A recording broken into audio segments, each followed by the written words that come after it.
Bismillahirrahmanirrahim.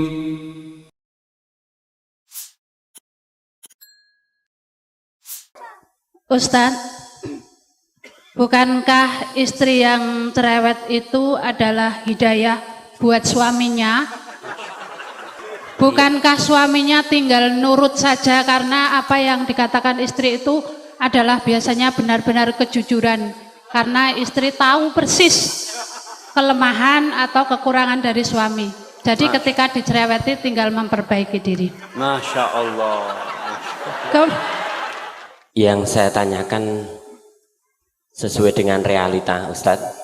Rumah tangga itu biasanya yang mencuci, yang memasak itu perempuan. Tetapi di rumah tangga saya dan dekat saya itu kok malah terbalik. Bismillahirrahmanirrahim. Assalamualaikum warahmatullahi wabarakatuh. Alhamdulillah, wassalatu wassalam ala rasulillah. Teman-teman yang dirahmati Allah subhanahu wa ta'ala, pada video yang akan saya bagikan kali ini ada sebuah pertanyaan lucu dari jamaah ibu-ibu dan bapak-bapak, di mana pada pertanyaan ini kita bisa melihat betapa mama ini mempunyai power dalam berumah tangga. Siapa tahu dari pertanyaan mereka mungkin bisa mewakili penonton di sini yang juga sedang mengalami permasalahan yang sama. Tanpa berlama-lama lagi, langsung saja kita simak videonya.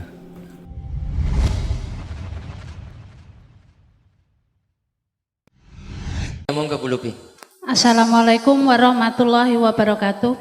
Waalaikumsalam warahmatullahi wabarakatuh. Ustadz, bukankah istri yang cerewet itu adalah hidayah buat suaminya? Bukankah suaminya tinggal nurut saja karena apa yang dikatakan istri itu adalah biasanya benar-benar kejujuran?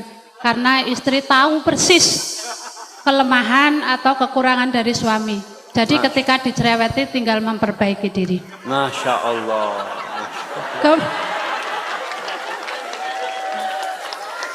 Kemudian kadang-kadang bukan istri yang tidak atau kurang bersyukur, tetapi suami itu senang dipuji. Padahal kata Ustadz Abdul Tuasikal, ketika ada yang memuji supaya dilempar dengan pasir kayak nggak salah. Apakah seorang istri juga karena suami butuh dipuji, apakah boleh memuji, dan bukankah pujian itu juga merampas haknya Allah bagi para suami yang senang-senang dipuji itu? Masya Allah. Kemudian, berapa pertanyaannya Ustadz? Dolim itu boleh dibalas dengan dolim kan? Kalau suami mecah piring, bolehkah istri juga memecahkan piring? Masya Allah. Iya. Yang terakhir, Wah, ini sekawan ini, Bu. bukankah yang bisa berjumpa dengan Allah itu adalah orang yang qalbun salim? Kemudian bagaimana caranya untuk bisa qalbun salim? Lalu apa yang menyebabkan tiba-tiba tidak bisa jadi sholat malam? Lalu apa yang menyebabkan sholat tidak khusyuk? Billahi taufiq wal hidayah. Wassalamualaikum warahmatullahi wabarakatuh. Waalaikumsalam warahmatullahi wabarakatuh. Berarti ibu tinggal satu pertanyaan lagi. Iya. Satu lagi dari bapak-bapak wonten. Ini mau jawab pertanyaannya ibu kayaknya, Ustaz. Bapak-bapak, bapak-bapak satu aja sini. Ini dari toko Saking Bidang Sari. Ini jauh nih Ustadz, nih Gunung Kidul paling utara. Masya Allah. 40 kilo itu. Oke, setunggal mawon Pak. Diringkes. Ustadz. Nggih. Assalamualaikum warahmatullahi wabarakatuh. Waalaikumsalam warahmatullahi wabarakatuh. Yang saya tanyakan sesuai dengan realita, Ustadz. Rumah tangga itu biasanya yang mencuci, yang memasak itu perempuan. Tetapi di rumah tangga saya dan dekat saya itu kok malah terbalik. Bukannya saya mencari menang, saya maafnya sudah 1000 maaf.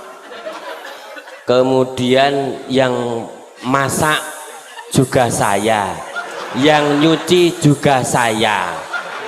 Istri cuma kebagian nyeteli katok. Itu aja kok belum bisa sakinah mawadah warahmah. Bagaimana Ustadz cara yang harus saya tempuh? Assalamualaikum warahmatullahi wabarakatuh. Baik, sampun nggih. Sampun. Yang pertama tadi Ustadz tentang bukankah istri cerewet itu malah manfaat gitu. Masya Allah. Itu gimana Ustadz? Iya. Iya, pertanyaan yang sangat indah sekali ya, karena memang salah satu yang menyebabkan kesalahan itu berulang kali terjadi karena kita beranggapan itu tidak salah. Kita menganggap itu benar. Sehingga istri tatkala dia cerewet, dia menganggapan dia ini sedang memperbaiki suaminya. Ingat, di rumah itu ada pemimpin. Siapa pemimpinnya? Suami.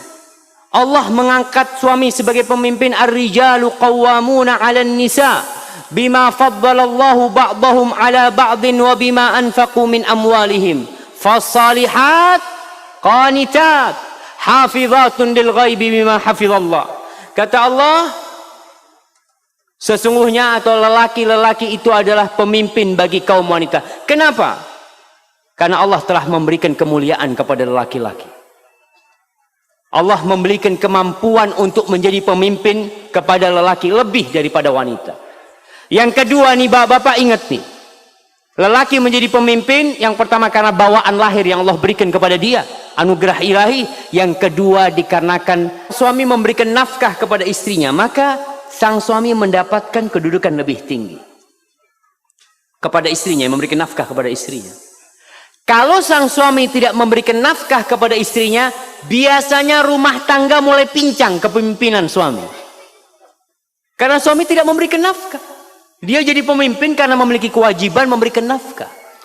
Berkaitan dengan pertanyaan ibu tadi, bukankah cerewetnya wanita itu hidayah bukan suami? Buat suami, ya Allah ibu-ibu, suami itu paling sumpek kepada wanita yang cerewet. Nah, betul bapak-bapak? Semangat bapak-bapak.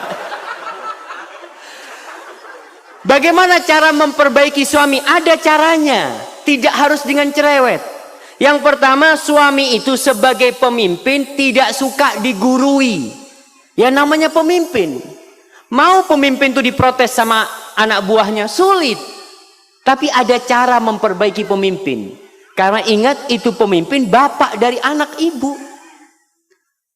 Maka seorang wanita harus menampakkan penghormatan kepada suaminya, kepada pemimpin. Kalau ada yang ingin dia omongkan, ngobrol sama suaminya. Mas, kalau ada waktu, aku ingin ngomong sesuatu, mas. Ngomong sama suaminya di waktu yang tenang. Begini, mas, mungkin aku yang salah, mas ya. Aku ini cinta banget sama engkau, mas. Baru ngomong. Kalau cerewet, mas, sini. Duduk sini. Ribut itu rumah tangga. Karena pemimpinnya suami. Apa ada anak buah panggil pemimpinnya? Ya, kepada pemimpin nanti diharap kumpul sama anak buah. Nggak ada. Yang dipanggil anak buah dipanggil sini sama pemimpin. Ibu kan tujuannya memperbaiki suami. Bukan sok jadi jagoan, tidak. Tanyakan, mas yang kayak gini nih bener enggak mas ya? Pura-pura tanya. Padahal mau ngasih tahu sama suami. Enggak masalah dengan cara seperti itu. Mudah-mudahan suaminya jadi ngerti. Karena tujuan kita itu adalah bagaimana perubahan terjadi di diri suami. Duduk, nggak perlu umpamanya ketika duduk mengatakan qala Allahu ta'ala. Allah berfirman. Masya Allah.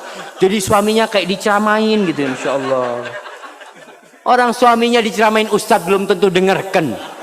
Apalagi diceramain istri. Maka tolong diperhatikan hal itu. Perbaiki suaminya dengan cara yang baik. Kalau ngomong, kadang-kala kalau berbicara itu saling ngangkat suara. Dia ngomong, Ustadz, anak kalau ngomong sama suami, suami mesti jawab. Maka jangan ngomong, tulis. Tulis, karena kalau nulis itu insya Allah bisa memilih kata-kata yang baik.